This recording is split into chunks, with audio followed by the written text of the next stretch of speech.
غیر حقیقی اضافہ۔ ایک مغربی ملک کے ایک ادارے نے ایک اشتہار شائع کیا۔ اس کو ایک خاتون کارکن کی ضرورت تھی۔ ادارے کو خاتون کے اندر جو مختلف صفات درکار تھیں، ان میں سے ایک صفت اس کا خاص اور متعین قد تھا۔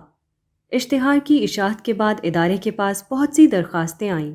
جانچ ہوئی تو ایک خاتون تمام مطلوبہ اوصاف میں غیر معمولی طور پر پوری ہوتی چلی گئی، تاہم قد کے معاملے میں وہ نامنظور کر دی گئی۔ اس کا قد مطلوبہ لمبائی سے آدھا انچ کم تھا، جس کو اس نے اپنے جوتے کی ہیل میں آدھا انچ اونچائی کا اضافہ کر کے پورا کیا تھا۔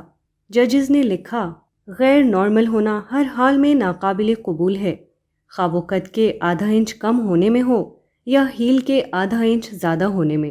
یہ چھوٹا سا واقعہ زندگی کے ایک قانون کو بتاتا ہے۔ یہ قانون کہ غیر حقیقی چیز میں اضافہ حقیقی چیز میں کمی کا بدل نہیں ہے۔ اگر آپ کا اپنا جسم چھوٹا ہے تو سٹیج کو اونچا کر کے آپ کبھی بلندی کا مقام حاصل نہیں کر سکتے۔ جب بھی آدمی زندگی کی دوڑ میں پیچھے ہو جائے تو اس کی وجہ ہمیشہ اپنی کوئی کمی ہوگی۔ آدمی کو چاہیے کہ وہ اس کمی کو جانے، وہ اپنی ساری توجہ اپنی کمی کو دور کرنے میں لگا دے۔ اپنی کمی کو دور کر کے دوبارہ آدمی اپنے کھوئے ہوئے مقام کو حاصل کر سکتا ہے، مگر دوسری باتوں پر ہنگامہ کھڑا کر کے وہ صرف وقت کو ضائع کرتا رہے گا۔ اگر آپ کارکردگی میں کم ہوں تو مطالبات میں اضافے سے آپ اس کی تلافی نہیں کر سکتے۔ اگر آپ منصوبہ بندی میں کم ہوں تو شور و غل میں زیادتی سے آپ اس کی تلافی نہیں کر سکتے۔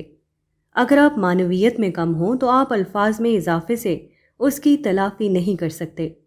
اگر آپ مقابلے کی دوڑ میں پیچھے ہو گئے ہوں تو احتجاج اور شکایت میں اضافے سے آپ زندگی کی اگلی صفوں میں جگہ نہیں پا سکتے۔